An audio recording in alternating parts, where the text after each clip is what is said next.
Banyak cara menunjukkan cinta kepada Ibu Pertiwi. Bagi kami, menghasilkan data yang berkualitas adalah komitmen yang terpatri dalam sanubari. Dari waktu ke waktu yang telah dilalui, membangun negeri nyatanya tidak semudah menjentikan jari. Data yang akurat adalah kunci. Statistik telah menjadi bagian dari sejarah perjalanan bangsa. Kegiatan statistik di Indonesia dimulai sejak masa Hindia Belanda di bawah lembaga Directeur van Landbouw Nijverheid en Handel, lalu berganti nama menjadi Central Kantor voor de Statistiek. Pasca kemerdekaan, lembaga tersebut mengalami beberapa kali penggantian nama, yaitu Kantor Pusat Statistik, Biro Pusat Statistik, hingga akhirnya pada 19 Mei 1997 ditetapkan Undang-Undang Nomor 16 Tahun 1997 tentang Statistik yang menetapkan nama Badan Pusat Statistik atau BPS. BPS mencakup seluruh wilayah Indonesia yang terdiri dari ribuan pulau dan keadaan geografis yang sangat luas. Dari Sabang sampai Merauke, ujung Miangas hingga Pulau Rote, kantor BPS tegak berdiri di setiap kabupaten dan kota di Indonesia. Dalam melaksanakan tugas sebagai penyedia data statistik, BPS berstatus sebagai lembaga pemerintah non-kementerian yang bertanggung jawab langsung kepada Presiden. Oleh karena itu, independensi adalah hal yang mutlak bagi BPS. Menyediakan data statistik berkualitas untuk Indonesia maju adalah visi kami. BPS bertanggung jawab menyediakan data statistik dasar, membantu penyelenggaraan statistik khusus, dan mendukung pelaksanaan statistik sektoral. Kegiatan utama BPS adalah menyelenggarakan sensus. 3 sensus yang diselenggarakan oleh BPS, yaitu sensus penduduk pada tahun berakhiran 0, sensus pertanian pada tahun berakhiran 3, dan sensus ekonomi pada tahun berakhiran 6. Selain itu, BPS juga melakukan ratusan survei rutin untuk mendukung ketersediaan data khusus.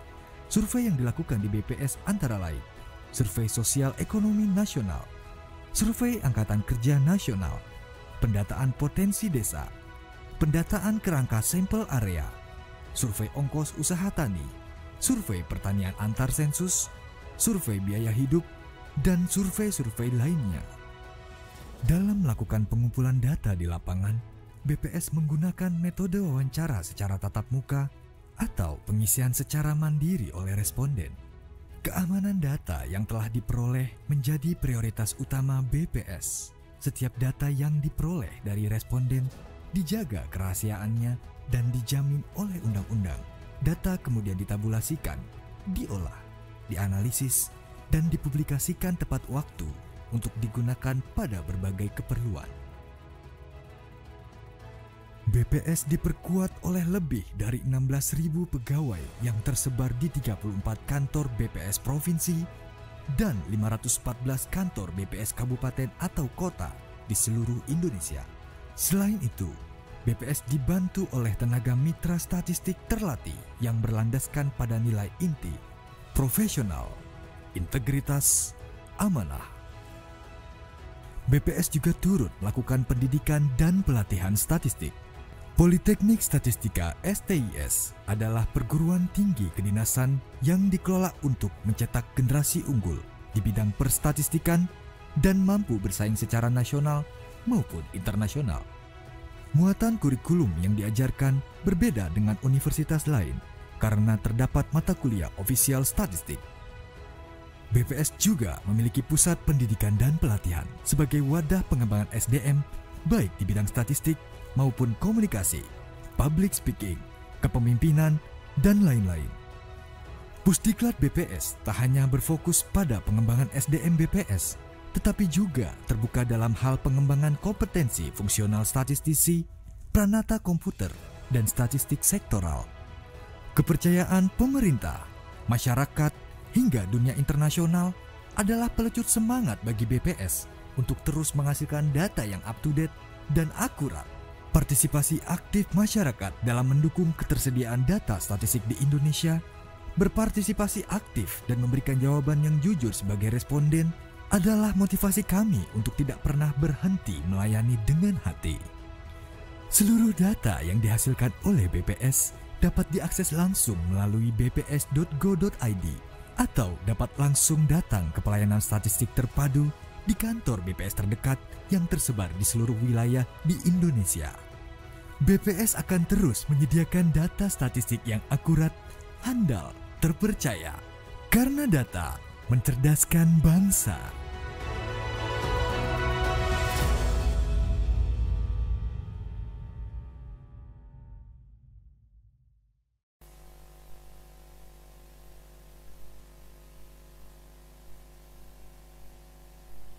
Bismillahirrahmanirrahim. Assalamualaikum warahmatullahi wabarakatuh. Selamat siang dan salam sejahtera untuk kita semua. Yang saya hormati Kepala BPS Kabupaten Kota se-Jawa Timur. Yang saya hormati juga OPD instansi di Jawa Timur dan rekan-rekan media serta Bapak Ibu semua yang hadir pada rilis siang hari ini. Setelah kita ikutin bersama rilis secara nasional, kita sekarang akan melakukan rilis. Ada 3 yang kami lakukan untuk rilisnya. Yang pertama adalah perkembangan ekspor dan impor, di mana nanti bisa melihat perkembangan ekspor, perkembangan impor, dan neraca perdagangan. Dan khusus hari ini, tanggal 17 Januari 2022, yaitu rilis profil kemiskinan dan Gini rasio. Sekarang kita lihat perkembangan ekspor dan impor Provinsi Jawa Timur untuk bulan Desember 2021. Kita langsung saja ke perkembangan ekspor, di mana nilai ekspor Provinsi Jawa Timur pada bulan Desember 2021 mencapai 2,05 miliar US dollar, turun 6,05% bila kita bandingkan dengan bulan November 2021. Kalau kita lihat penyebab dari turunnya nilai ekspor pada Desember 2021 bila kita bandingkan dengan bulan sebelumnya, month-to-month, ini kita lihat bahwa turunnya juga karena ekspor sektor migas dan non-migas ini turun secara simultan. Untuk ekspor migas pada Desember 2021 ini mengalami penurunan sebesar 45,03% dari 117,55 juta US dollar pada November 2021 menjadi 64,62 juta US dollar. Kemudian kita lihat untuk non-migasnya, khusus non-migas, ini juga mengalami penurunan sebesar 3,83% dari 2,06 miliar US dollar menjadi 1,98 miliar US dollar.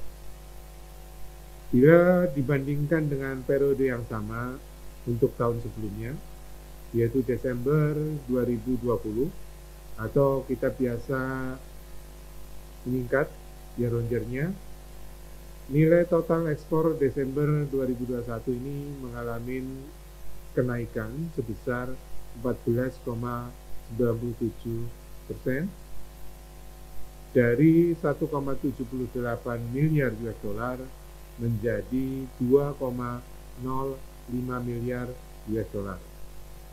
Kenaikan secara year-on-year ini dikarenakan adanya peningkatan ekspor untuk sektor non-migas. Untuk non-migas ini naik sebesar 30,12%.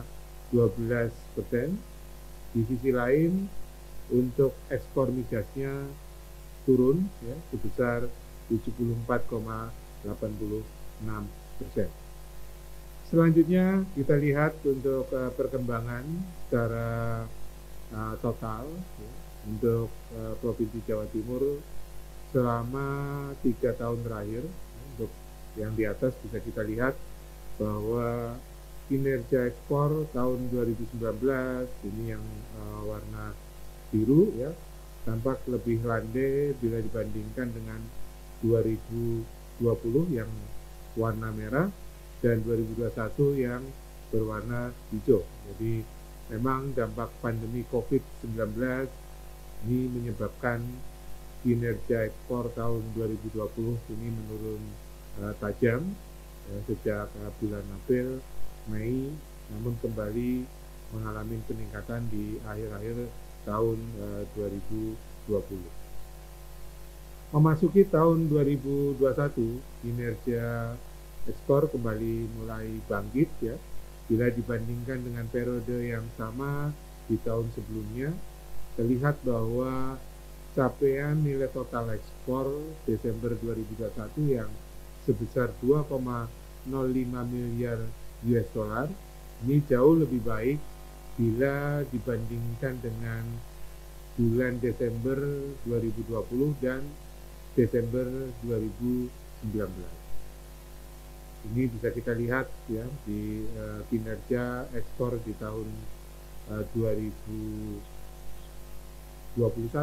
yang hijau memang lebih baik ya kalau kita lihat dibandingkan dengan kinerja di 2020, bahkan juga sebagian besar di bulan-bulan yang ada di akhir-akhir 2021 ini lebih baik dibandingkan dengan kondisi 2019. Demikian juga dengan ekspor non-migas, ini polanya hampir sama ya, dengan kinerja ekspor secara total.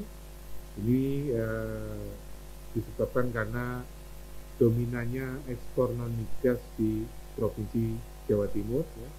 Jadi kita bandingkan periode yang sama tahun-tahun sebelumnya, capaian nilai ekspor non-migas pada Desember 2021 yang sebesar 1,98 miliar US dollar ini juga terlihat lebih baik bila dibandingkan dengan capaian ekspor pada bulan Desember 2020 dan 2019. Kemudian di slide selanjutnya kita lihat secara struktur ya bahwa ekspor Jawa Timur menurut sektor kondisi Desember 2021 masih didominasi oleh sektor non-migas dengan kontribusi sebesar 96,84% dari nilai total ekspor.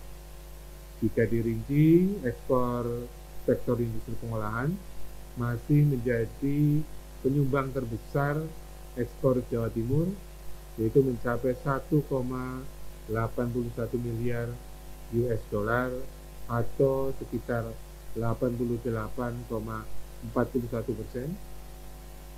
Disusul berikutnya sektor pertanian yang sebesar 166,03 juta US dollar atau 8,11%. Sektor migas sebesar 64,62 juta US dollar atau 3,16%, serta sektor pertambangan dan lainnya sebesar 6,73 juta US dollar atau 0,33%. Ekspor sektor migas ini mengalami penurunan secara mantumannya secara bulan ke bulan, yaitu sebesar 45,03%, dan secara year on year ini mengalami penurunan sebesar 74,86%.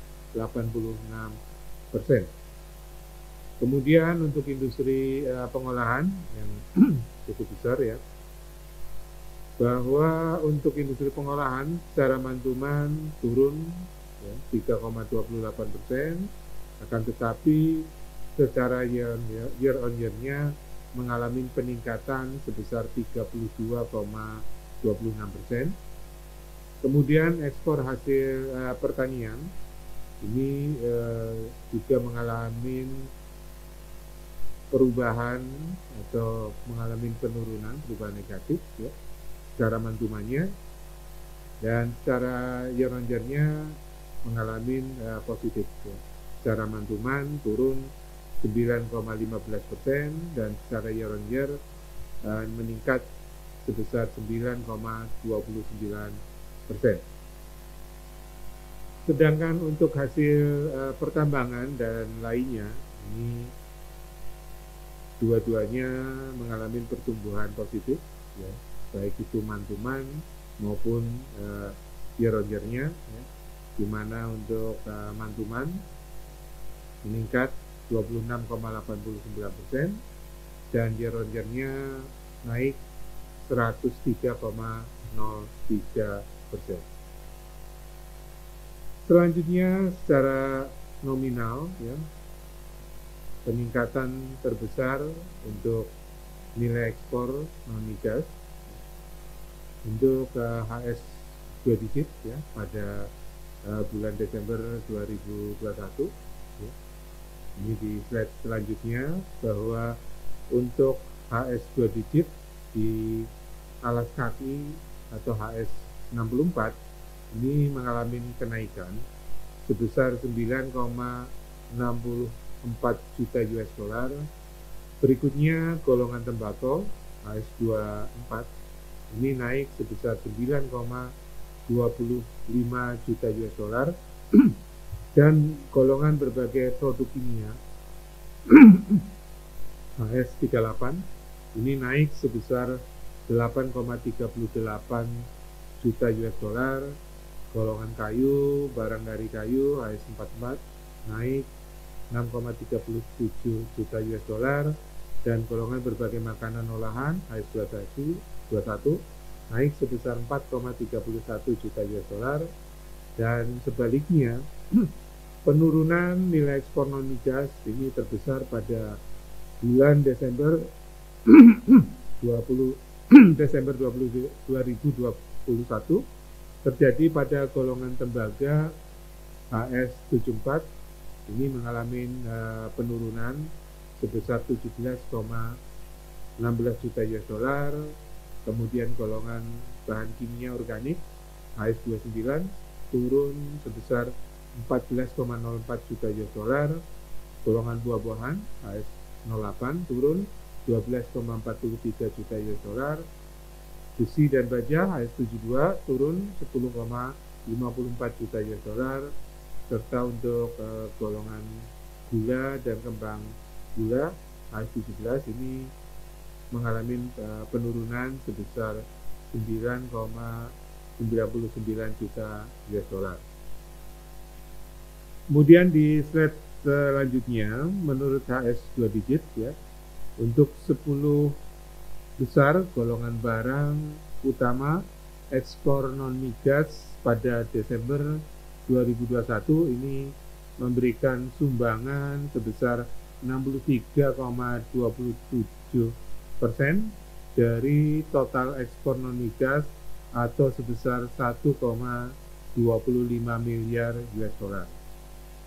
Golongan kayu, barang dari kayu masih merupakan komoditas penyumbang ekspor non migas terbesar pada bulan Desember 2021 dengan nilai 192,70 juta US dollar.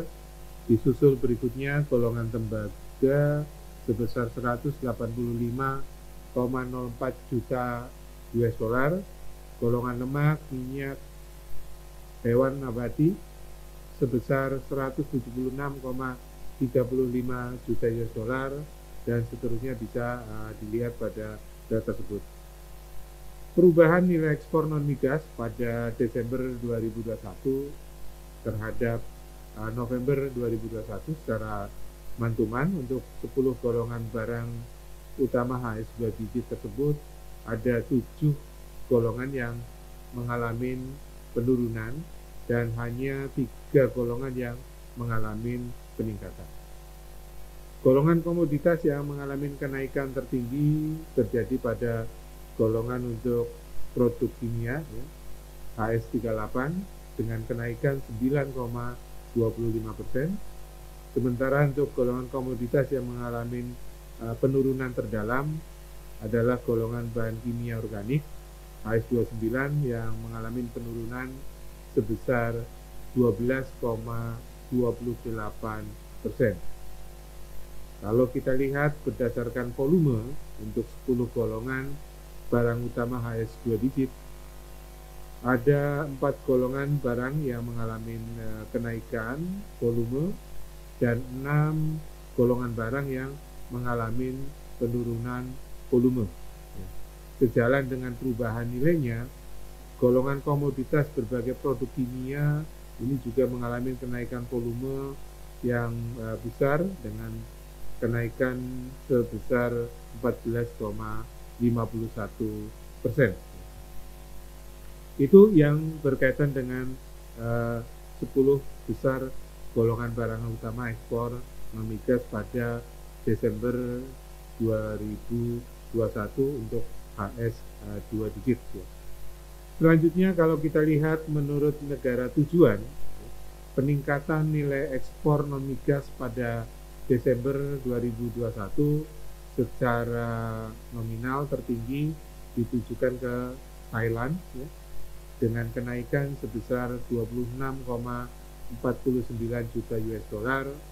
Berikutnya adalah Singapura naik 16,23 juta US dollar, Jepang naik 14,79 juta US dollar, Belanda naik 11,32 juta US dollar, dan ke Amerika Serikat naik sebesar 9,68 juta US dollar.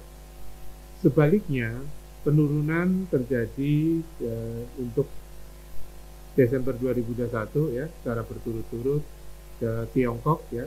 Ini turun 91,38 juta US dollar. Ke Malaysia ini turun 24,78 juta US dollar. Ke India turun sebesar 21,09 juta US dollar, dan ke Italia turun 11,24 juta US dollar, dan ke Australia ini turun sebesar 10,22 juta US dollar. Nah, kemudian selanjutnya pangsa ekspor non-migas untuk periode Januari sampai dengan Desember 2021 secara kumulatif ya, di mana total ekspor non-migas Jawa Timur pada periode Januari sampai dengan Desember 2021 tercatat sebesar 21,30 miliar US dollar. Utamanya masih ditujukan ke Amerika Serikat sebesar 3,53 miliar US dollar atau 16,55% dari total ekspor non-migas.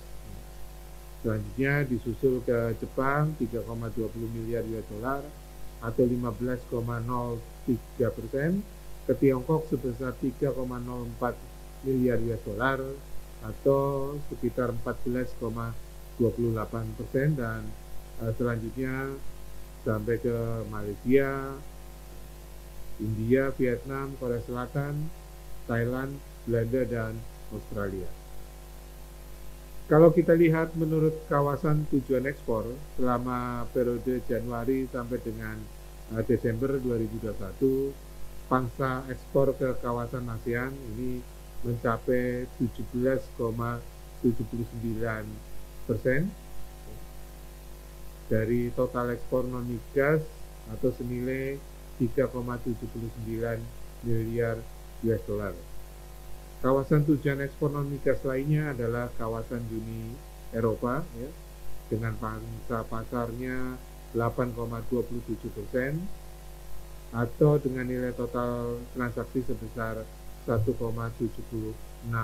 miliar US dollar. Itu yang berkaitan dengan perkembangan ekspor. Sekarang kita menginjak ke perkembangan impor ya.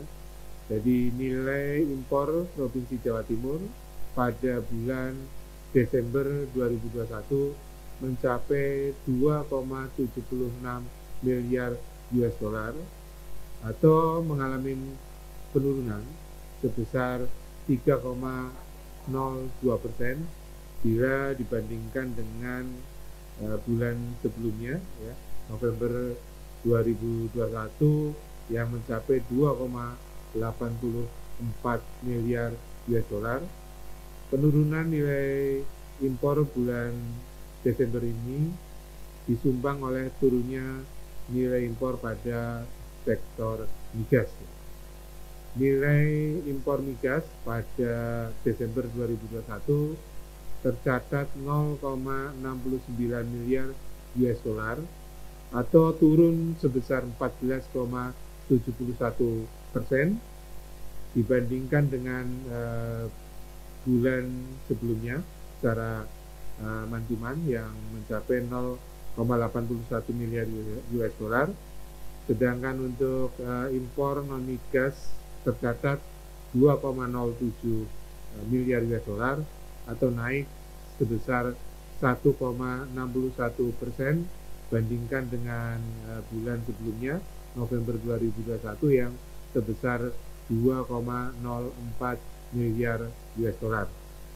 Bila dibandingkan periode yang sama pada tahun sebelumnya atau secara year on year, nilai impor Desember 2021 mengalami kenaikan sebesar 35,75% dari 2,03 miliar US dollar menjadi 2,76 miliar US dollar.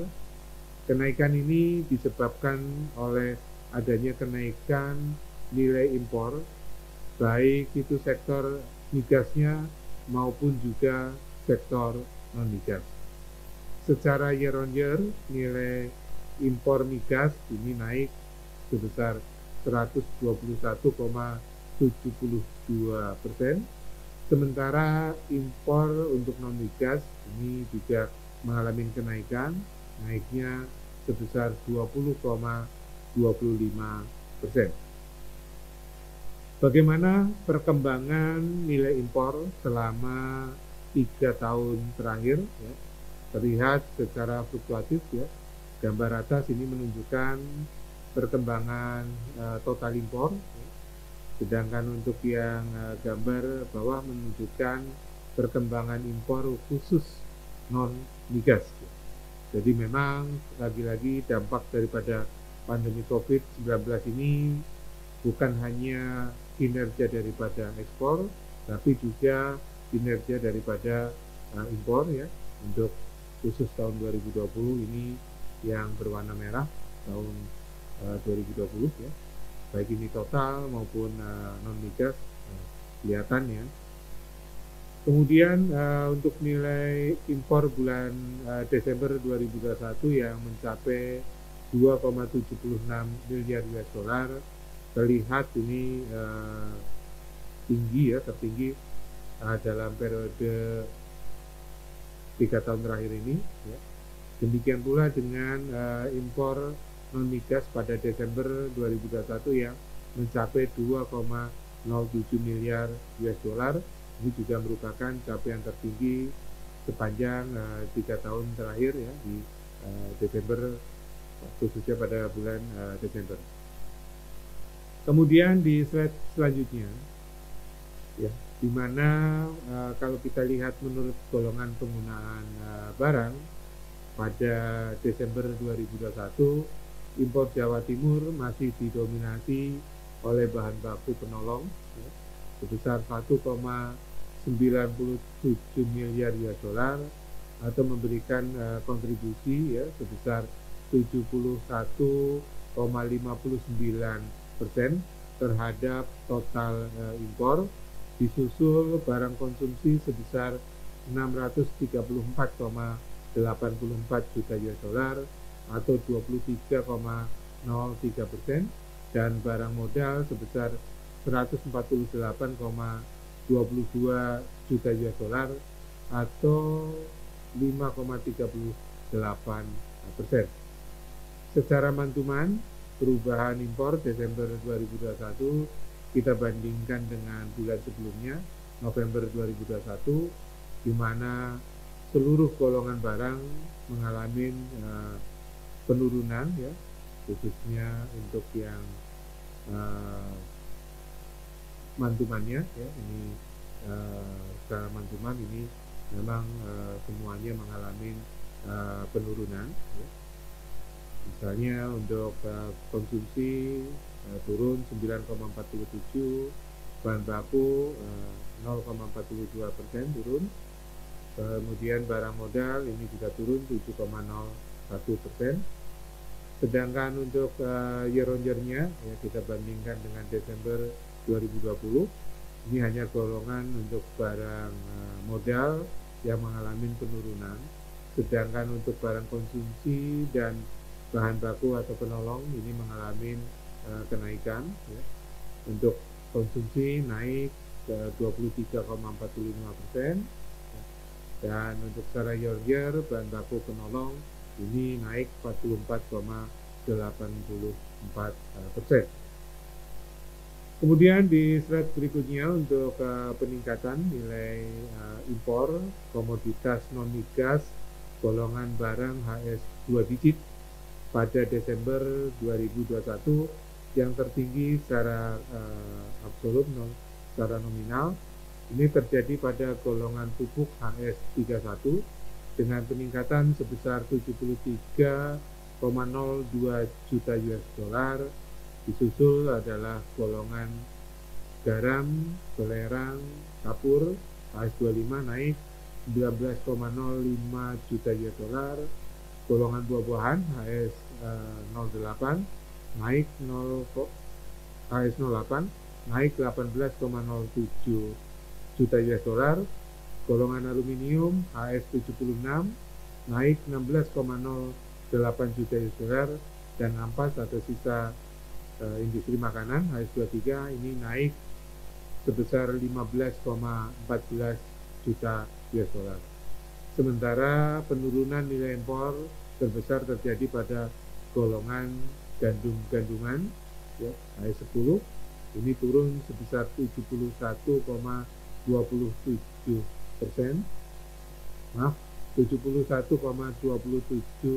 juta US dollar.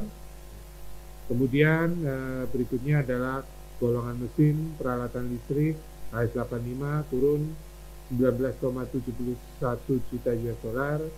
Golongan tembakau HS 24 turun 18,73 juta US dollar.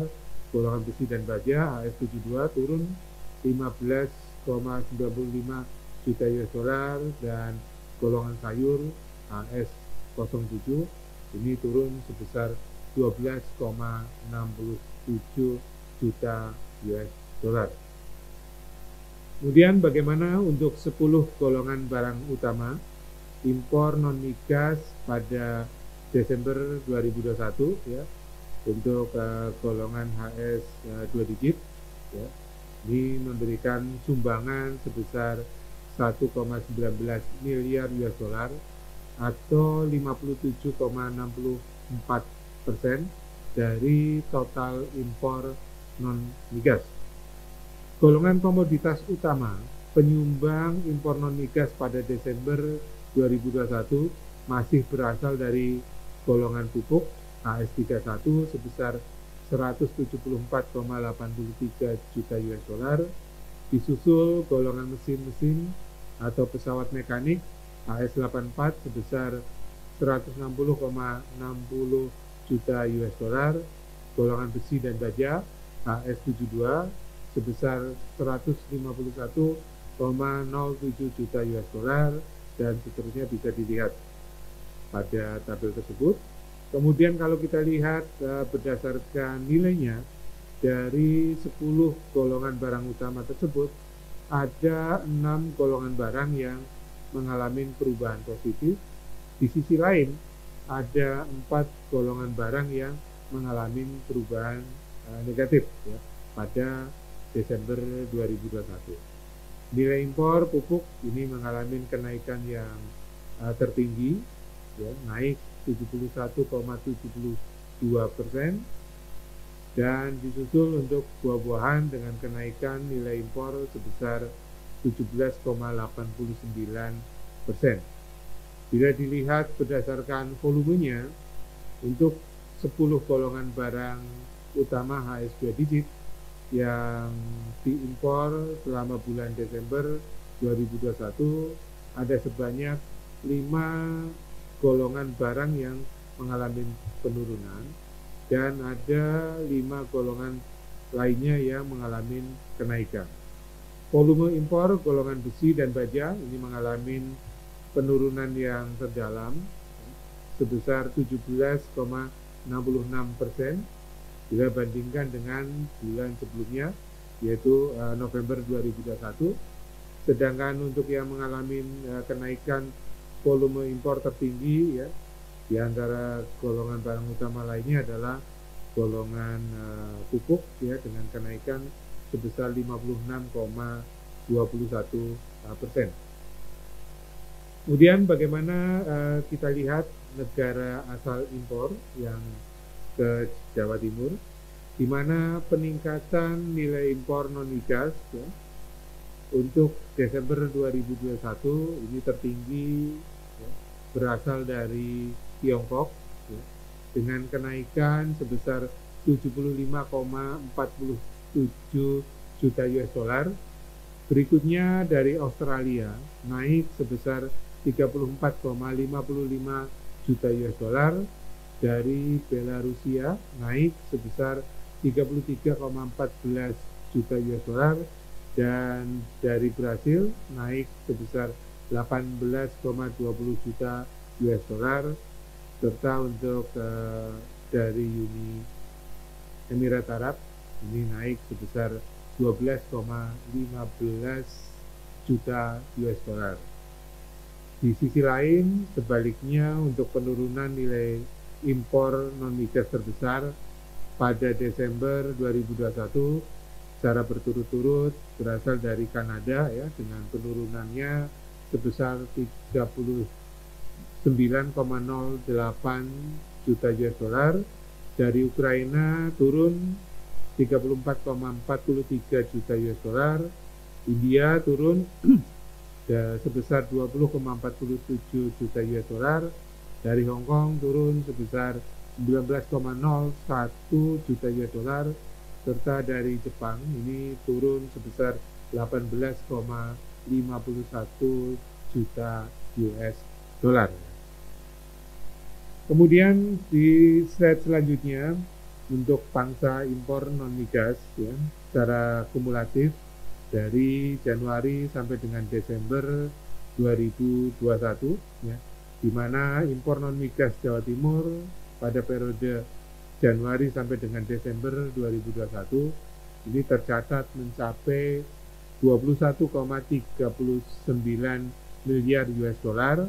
Tampak masih didominasi dari Tiongkok, ya, sebesar 6,37 miliar US$, atau 29,77% dari total impor non-migas bulan Januari sampai dengan Desember 2021 tentunya.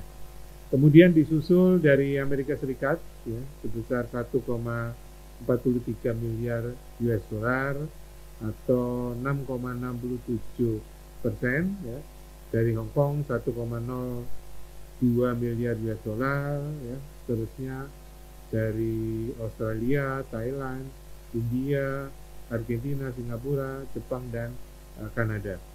Jadi berdasarkan kawasan, impor non-migas dari kawasan ASEAN selama Januari sampai dengan Desember 2021 tercatat sebesar 12,97% dari total impor non-migas, ya, dengan nilai transaksi sebesar 2,77 miliar US$. Sedangkan impor dari kawasan lain yaitu Uni Eropa ini mencapai 1,34 miliar US dollar atau sebesar 6,29%. Bagaimana dengan neraca perdagangan barang? Jadi kita lihat perkembangan neraca perdagangan barang untuk Provinsi Jawa Timur selama 3 tahun terakhir. Ini bisa dilihat di ilustrasi diagram garisnya. Untuk neraca perdagangan barang selama 3 tahun terakhir ini terlihat memang fluktuatif dengan defisit yang sangat dalam terjadi pada April 2019. Jadi pada Desember 2021 dengan total ekspor sebesar 2,05 miliar US dollar dan total impor sebesar 2,76 miliar US dollar, maka neraca perdagangan barang Jawa Timur pada Desember 2021 kembali mengalami defisit sebesar 0,71 miliar US dollar. Dengan demikian, neraca perdagangan bulan Desember ini merupakan defisit yang terdalam selama 3 tahun terakhir. Hal ini memang dikarenakan terjadinya defisit secara simultan pada sektor migas maupun juga sektor non-migas. Semoga bulan berikutnya ya, bulan-bulan depan kinerja ekspor kembali meningkat sehingga bisa selisihnya tidak terlalu jauh dengan impor ya, sehingga neraca perdagangan Jawa Timur ini bisa kembali naik dan surplus. Kemudian jika dilihat menurut sektor pada Desember 2021, neraca perdagangan sektor migas maupun neraca perdagangan sektor non-migas mengalami defisit ya.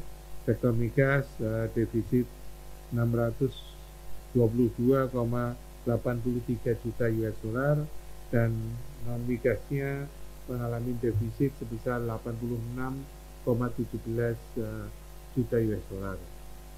Kemudian berikutnya ya, untuk secara kumulatifnya untuk neraca perdagangan barang, jadi tercatat sebesar 22,78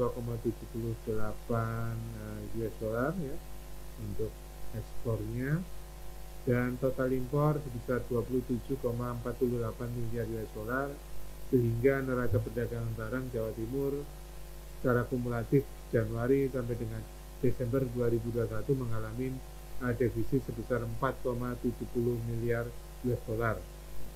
Kondisi tersebut juga hampir sama ya bila dibandingkan dengan periode yang sama di tahun-tahun sebelumnya, bahwa pada diagram barang terlihat neraca perdagangan Januari sampai dengan Desember 2020 mengalami defisit sebesar 0,77 miliar US dollar, sedangkan untuk 2019-nya defisit lebih dalam sebesar 3,05 miliar US dollar. Jika dilihat dirinci menurut sektor, neraca perdagangan kumulatif Januari sampai Desember 2021 untuk sektor migas maupun non-migasnya mengalami defisit ya. Neraca perdagangan Januari Desember 2021 untuk sektor migas tercatat defisitnya sebesar 4,61 miliar US dollar dan sektor non-migasnya defisit sebesar 85,69 juta US dollar. Itu yang berkaitan dengan ekspor impor, termasuk juga neraca perdagangan barang Provinsi Jawa Timur untuk kondisi Desember 2021. Selanjutnya kita menginjak di rilis berikutnya adalah kemiskinan ya, dan nanti berikutnya adalah Gini rasio untuk Provinsi Jawa Timur. Ini kondisinya adalah kondisi bulan September 2021 ya, di mana di tengah-tengah pandemi ya, kami Badan Pusat Statistik masih melakukan pendataan ya, khususnya adalah pendataan survei sosial ekonomi nasional 2021, di mana salah satunya adalah bisa mendapatkan untuk angka kemiskinan kondisi pada September 2021. Kemudian di slide berikutnya ya, kita bisa sebelum memasukin angka-angkanya, kita menangkap beberapa fenomena-fenomena ya untuk bagaimana biar sebelum angka-angkanya bisa melihat apa yang terjadi ya, dan ada beberapa yang memang menjadi catatan, di mana kita bisa lihat ya, untuk kondisi kemiskinan maupun ketimpangan Jawa Timur pada September 2021 ya, di mana kalau kita lihat kondisi COVID ya 19 ya, di mana selama bulan September 2021 ini ada sebanyak 12.225 kasus. Ini lebih tinggi bila dibandingkan dengan bulan Maret 2021 yang 10.099 kasus, dan September 2020 10.012 kasus. Namun demikian, bila diperhatikan grafik tambahan kasus COVID-19 di Jawa Timur pada September 2021 menunjukkan penurunan ya, penurunan tambahan untuk kasus positif harian, ya, berbeda halnya dengan kondisi September 2020 dan Maret 2021 yang cenderung tetap. Kemudian di slide selanjutnya terkait dengan data yang kami ambil dari Google Mobility Index ya, untuk periode Maret 2020 termasuk juga sampai dengan September 2021 ya, di mana aktivitas daripada masyarakat pada September 2021 ya, sudah mulai pulih ya, terutama di tempat perdagangan, kemudian belanja kebutuhan sehari-hari. Jadi aktivitas di tempat kerja serta transit transportasi umum masih terbatas ya, namun masih mulai pulih ya.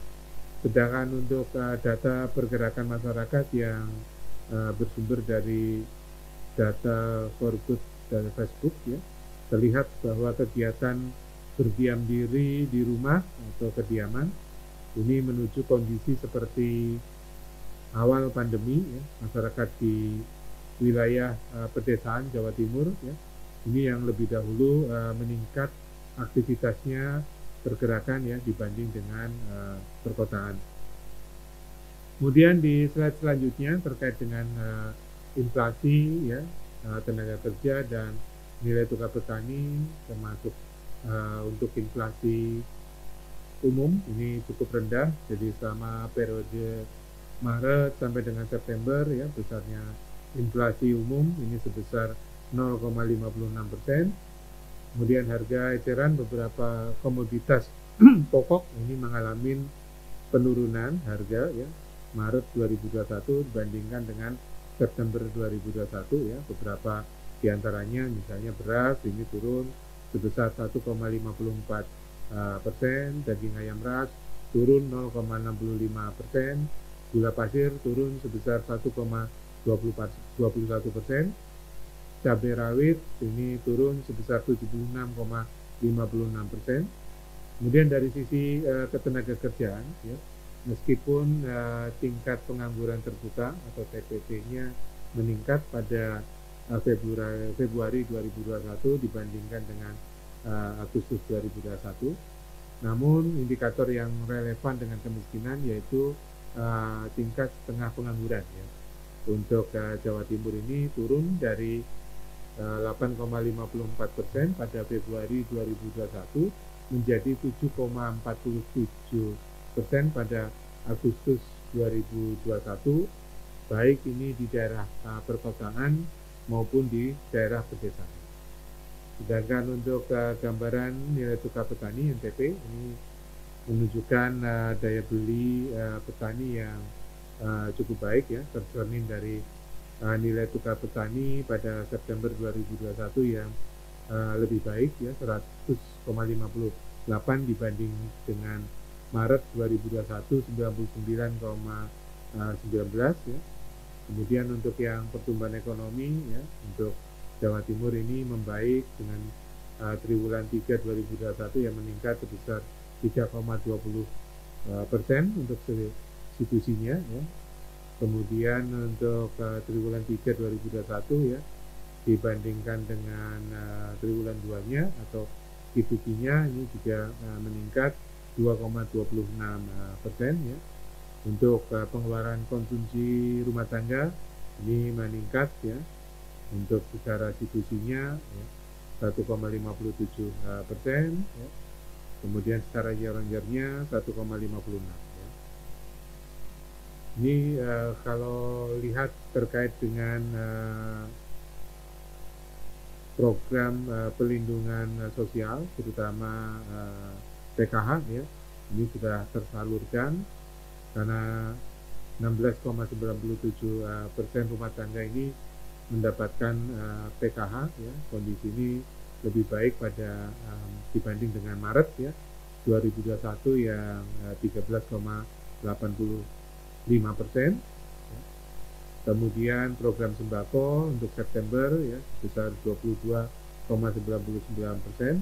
Ini rumah tangga yang menerima sembako ya, di mana rumah tangga penerima sembako ini sedikit lebih rendah bila bandingkan dengan Maret 2021 yang 23,83%. Namun keduanya masih lebih besar bila dibandingkan dengan penerimaan program sembako pada Maret 2020 yang sebesar 19,12% rumah tangga.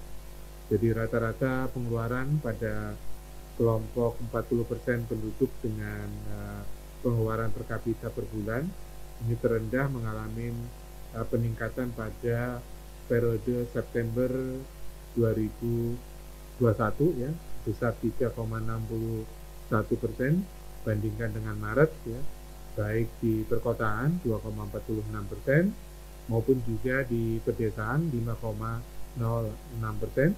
Jadi rata-rata untuk pengeluaran per kapita untuk desil 1 ya sampai dengan desil 5 ya, ini mengalami peningkatan ya. Wilayah perkotaan meningkat, ini terjadi pada desil 1 sampai dengan 4, sedangkan wilayah pedesaan peningkatan terjadi pada desil 1 sampai dengan 6, di mana peningkatan terbesar terjadi pada desil 1 ya, dan berkurang pada desil di atasnya, baik itu di kota maupun di pedesaan ya. Itu yang terkait dengan fenomena ataupun juga catatan-catatan yang terkait dengan kondisi kita di Jawa Timur. Kemudian kita menginjak ke kemiskinannya, di mana secara metodologi ya ini tidak berubah, bahwa BPS menggunakan konsep kemampuan memenuhi kebutuhan dasar atau basic needs approach, yang konteksnya tentunya dipeloporin oleh United Nations ya pada 1961 ya. Dengan pendekatan ini ya, kemiskinan dipandang sebagai ketidakmampuan dari sisi ekonomi untuk memenuhi kebutuhan dasar, baik itu makanan maupun juga bukan makanan atau non makanan. Kemudian diukur dari sisi pengeluaran ya. Selanjutnya batas ketidakmampuannya secara ekonomi dikenal dengan garis kemiskinan ya, atau GK. Garis kemiskinan ada dua komponen ya, kebutuhan dasar untuk makanannya dan kebutuhan non makanannya. Kemudian untuk kebutuhan makanan ini didasarkan pada harga-harga rata-rata yang diperoleh untuk menembus 2.100 kilokalori untuk orang Indonesia ya per orang per hari selama sebulan. Batas kalori untuk orang di perkotaan sama dengan di pedesaan, sedangkan untuk batas kebutuhan bukan makanan ini berbeda antara kota dengan desa. Untuk daerah perkotaan, ya, batas garis kemiskinan bukan makanan, ya, perkotaan ini disusun dari 51 komoditas, ya. Kemudian untuk yang pedesaan 47, ya. Kemudian kita di slide selanjutnya kita bisa lihat untuk persentase penduduk miskin pada September 2021, ya, tercatat sebesar 10,59%. Ini mengalami penurunan sebesar 0,81% poin, ya, terhadap Maret 2021. Jumlah penduduk miskin pada September 2021 sebesar 4,259 juta jiwa. Ini berkurang sebesar 303,13 ribu jiwa, ya, terhadap Maret 2021. Kondisi ini sudah hampir mendekati dengan kondisi sebelum terjadinya pandemi, yaitu pada September 2019. Jadi karena pada September 2021, ya, selain penurunan persentase kemiskinan di atas kondisi normal bila bandingkan dengan Maret 2021, ya, ini kalau secara persentase, ya, ini masuk ke 5 besar penurunan tertinggi, ya, untuk kondisi secara nasional, ya, setelah ada Maluku, Lampung, DIY dan Sulawesi Tengah, ya.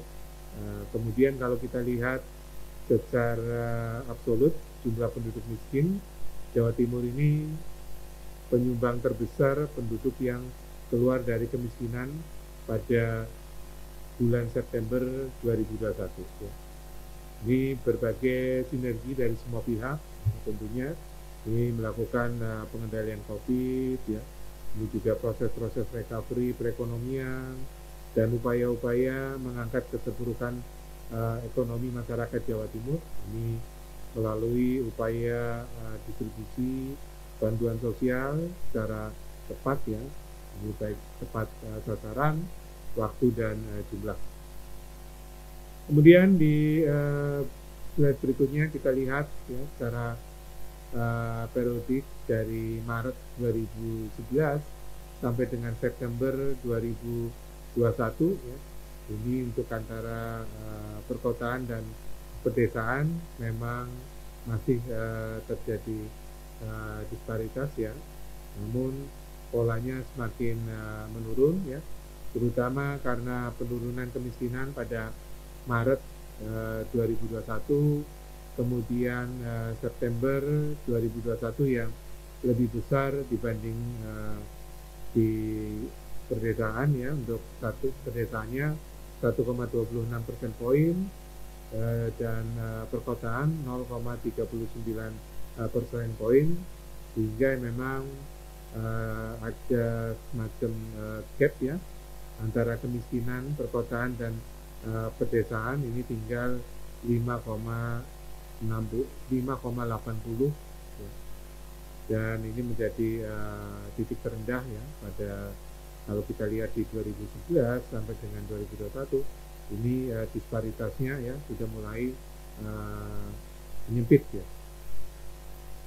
Kemudian di slide berikutnya kalau kita lihat dari sisi kualitas kemiskinan, ini terjadi perbaikan, di mana pada periode Maret 2021 sampai dengan September 2021 terjadi penurunan persentase penduduk yang berstatus sangat miskin dan miskin.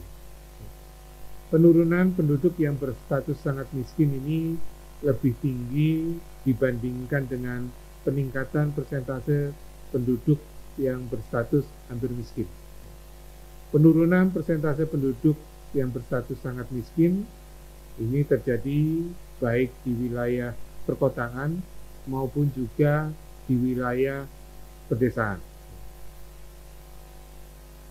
Kemudian untuk selama periode Maret 2021 sampai dengan September 2021, misalnya di perkotaan ini terjadi penurunan persentase, ya, ini hanya terjadi pada penduduk yang berstatus sangat miskin, sedangkan untuk penduduk yang berstatus miskin ini meningkat, namun tidak sebesar penurunan penduduk yang sangat miskin. Selama periode Maret 2021 sampai dengan September 2021 pada wilayah pedesaan ini terjadi penurunan persentase di semua status, ya, dari yang terbesar, ya, sangat miskin, kemudian hampir miskin, dan miskin, ya. Jadi itu yang berdasarkan, kalau kita lihat berdasarkan status kemiskinan, ya memang fokus perhatian pada besarnya penduduk yang berstatus hampir miskin yang cukup rentan, ya, untuk jatuh miskin jika ada guncangan pada aspek ekonomi. Kemudian yang berikutnya berkaitan dengan garis kemiskinan. Jadi selama Maret 2021 sampai dengan September 2021, garis kemiskinan ini naik, ya, 3,73%, ya, yaitu dari 429.133 per kapita per bulan pada Maret 2021 menjadi 445.139 rupiah per kapita per bulan pada September 2021. Peningkatan tertinggi pada garis kemiskinan makanan ini sebesar 4,23%. Sementara untuk garis kemiskinan non makanan ini kenaikannya lebih rendah, 2,22%. Jadi peran komoditas makanan terhadap garis kemiskinan ini jauh lebih besar dibandingkan dengan peran komoditas bukan makanan. Pada September 2021, komoditas makanan menyumbang sebesar 75,55% pada garis kemiskinan.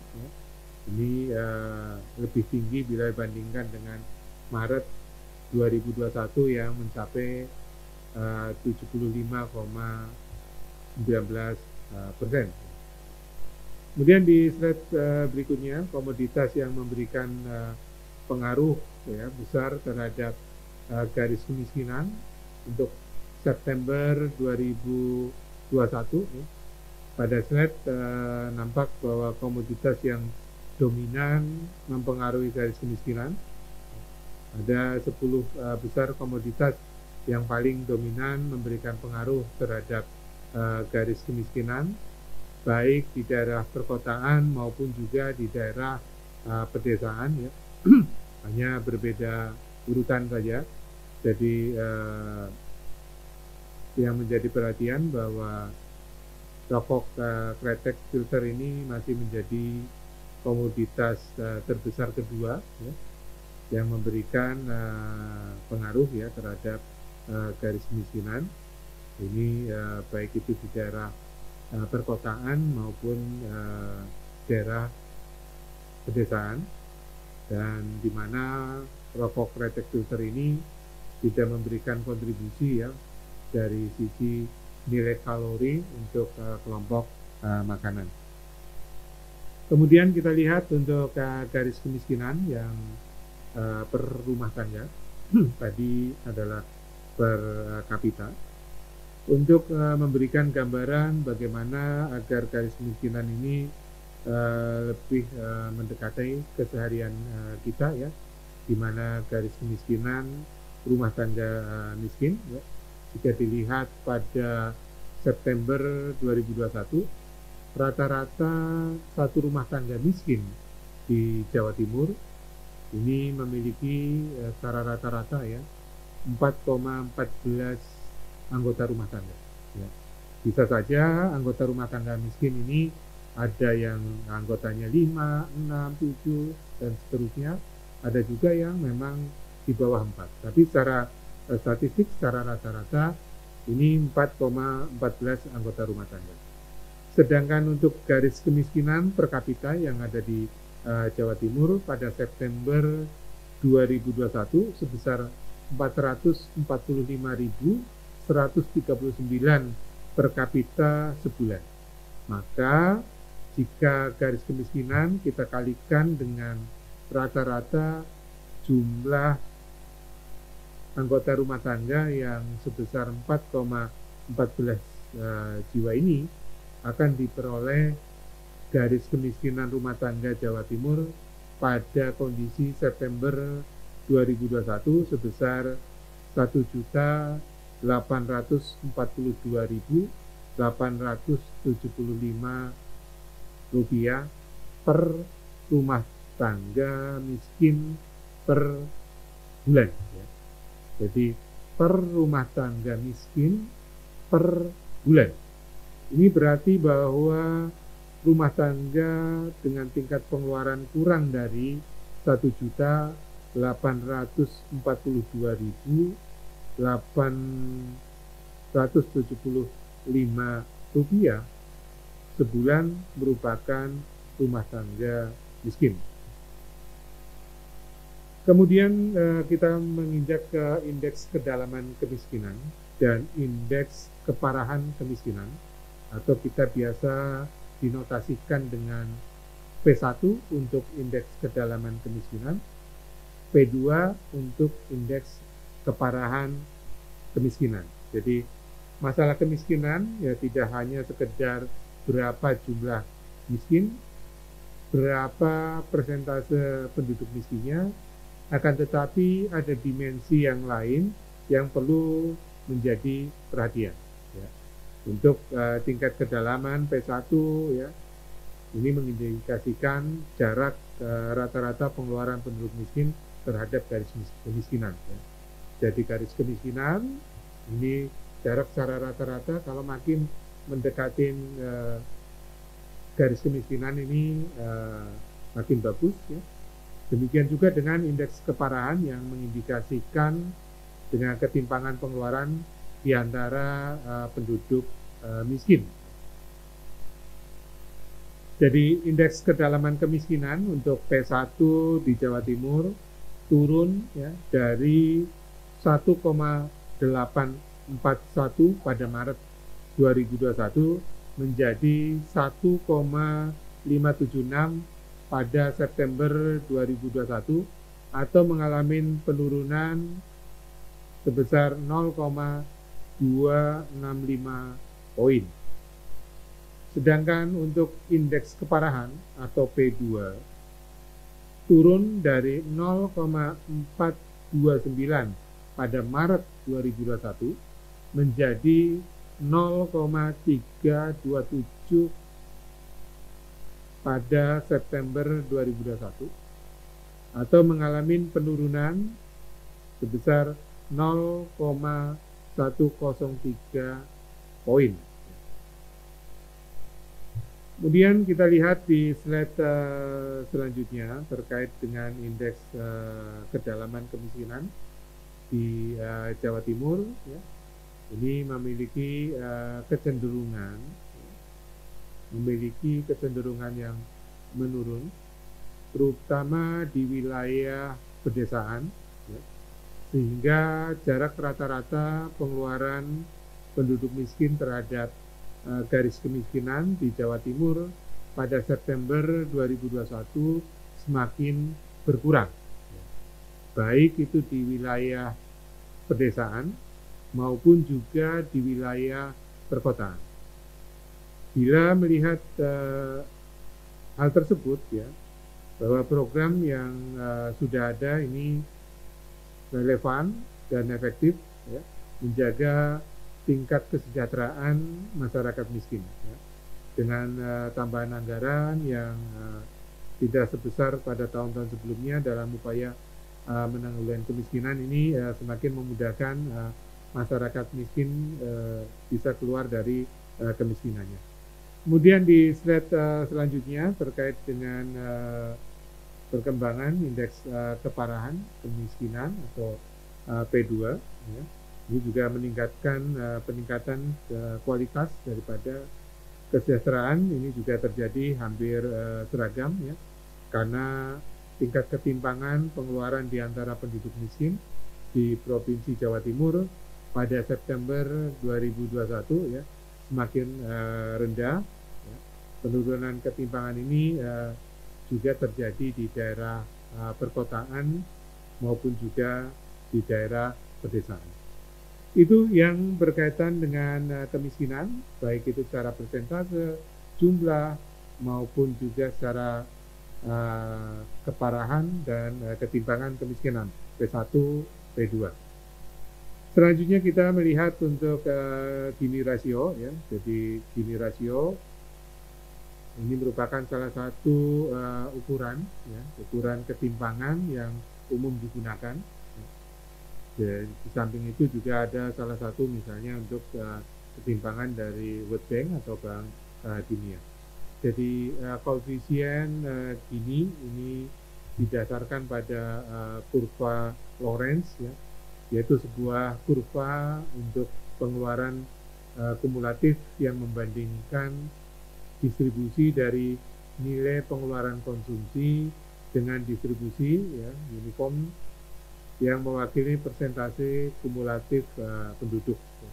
Pengeluaran dalam bahasa ini di sini adalah disebut pengeluaran untuk penduduk dari hasil survei sosial ekonomi nasional dan jumlah penduduk sesuai dengan referensi pendataan yang BPS lakukan. Kalau kita lihat dari perkembangan Gini rasio, ya, dari September 2011 sampai dengan September 2021, bahwa September 2021 tercatat 0,364, ini turun dibandingkan dengan Maret 2021 yang sebesar 0,010 poin. Berdasarkan kriteria ketimpangannya, maka termasuk ketimpangan yang sedang karena memiliki nilai antara 0,3 sampai dengan 0,5. Jadi penurunan Gini rasio ini terjadi di wilayah perkotaan maupun juga pedesaan. Ini berarti bahwa ketimpangan pengeluaran di masyarakat semakin menurun. Kemudian kita lihat di slide berikutnya distribusi pengeluaran penduduk per kapita, ya, dan Gini rasio untuk September 2020 sampai dengan September 2021, ya, distribusi total pengeluaran penduduk yang untuk pada kelompok 40% terbawah ini semakin meningkat, ya, baik di wilayah pedesaan maupun juga perkotaan.